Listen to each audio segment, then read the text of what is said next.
Well, I mean, we're going to talk about Nvidia and Meta now because it feels like there is now an American open source push. As you've just mentioned, Nvidia launched Nemotron. That's 3.5 Lightning this week.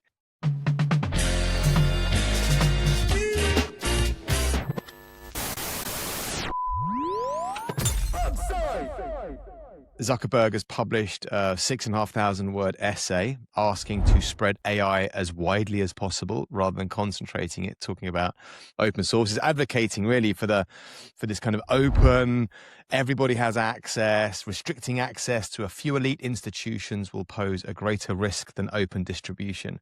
Now, I'm kind of calling bullshit on this.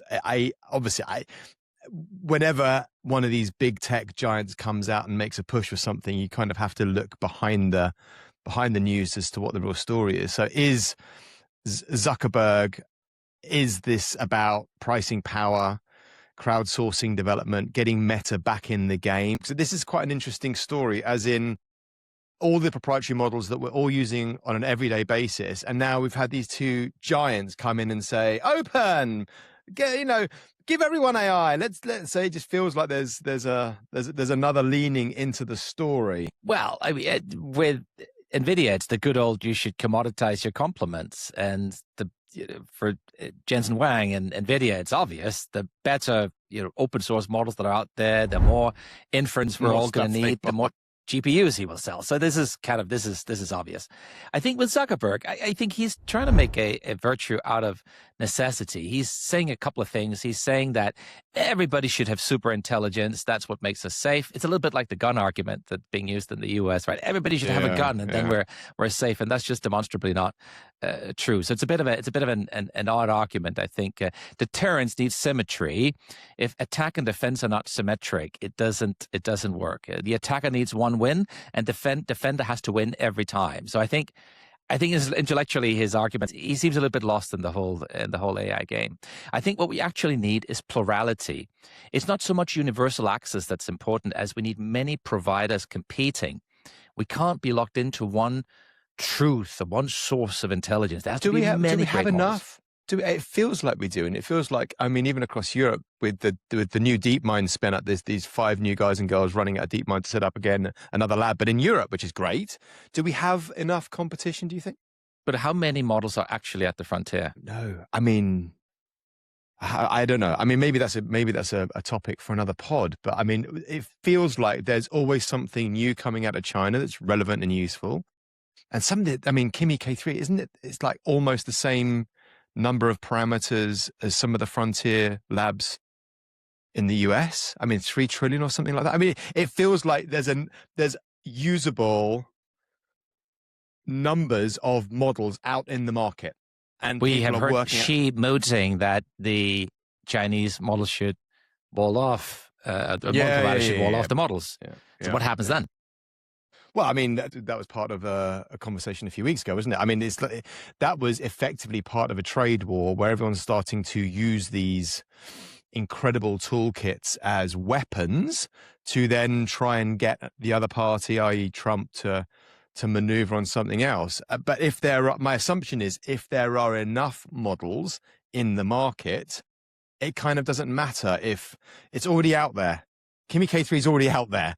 So we'll find a way, and we've spoken about some of these incredible companies now taking these open source toolkits and making them work either on-prem or in different ways. So again, my question comes back to you, do you think there is enough? Or is it just a case of we need more? But more what? I mean, we need competition at the frontier. Today, there are 2 companies that are at the frontier. It's OpenAI and it's Anthropic, and everybody else is trailing them.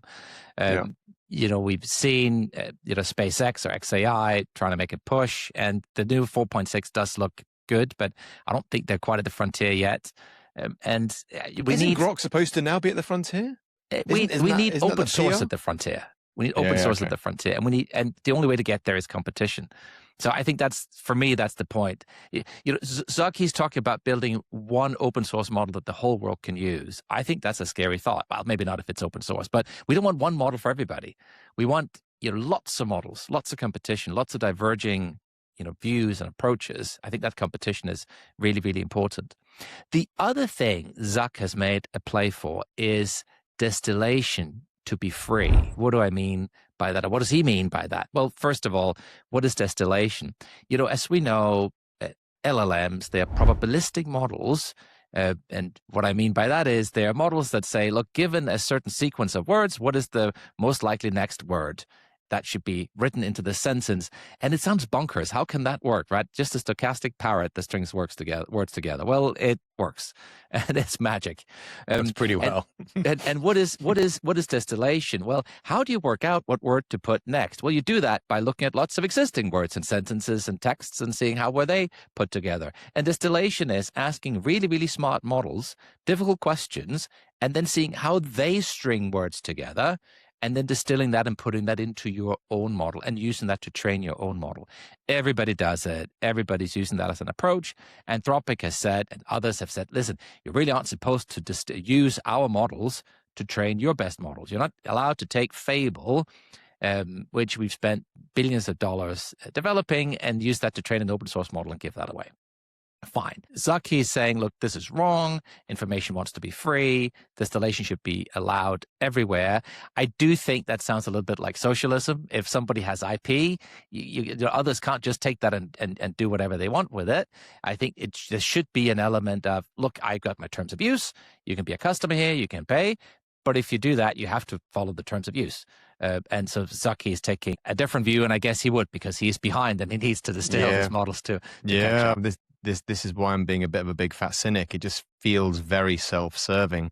Yep. But like you say, it almost definitely can't happen like this. The market won't allow it. The big news is Jensen Huang, and it's Nvidia. It's them putting, I think it's close to $30 billion aside to train the next generation of Nemotron. So it's not hundreds of billions, but it's a fair chunk, and they're already formidable in terms of their in-house capabilities. So they're going to push out a really, really strong model, and I think it's great to see. Yeah, my assumption there is there's a lot in the backyard that they haven't released. I have nothing to prove this, but I'm guessing there's a lot in the tank that they can do, and with the amount of money and skill that they have, that's formidable. One last question for you on this: how will this affect European founders? How should we over here think about this, if anything different at all? Well, we can see back to Mistral how it's affected them as a business, starting out as wanting to be a frontier lab, building some really, really good small models at the time with novel architecture, clever design decisions, being completely outgunned and outspent on model development by the Chinese labs, and then deciding to pivot and switch their approach to actually say, look, there's some great open weight technology. We can take that. We can build on that. Okay, so what does that mean for other European businesses? I think just be smart. If you got the resource to build and go it alone, you could try that. If you can't, there are other approaches. And I think that's what Mistral has proven. And the fact that there's more open source coming means that you can build that into your tech roadmap. You are not dependent on Anthropic and OpenAI. There will be open source things you can take and shape and mold in-house to make them what you want. I think that's a great thing. Yeah, I think it's super exciting. I've always felt this is the opportunity for Europe, is to let everyone else fight it out, let the Chinese and the Yanks fight it out, and we can take these incredible toolkits and then build our functions and bring this down to the application layer to build the amazing things that we need to put Europe back on the map. So I'm quite bullish on the fight, or the outcome of the fight.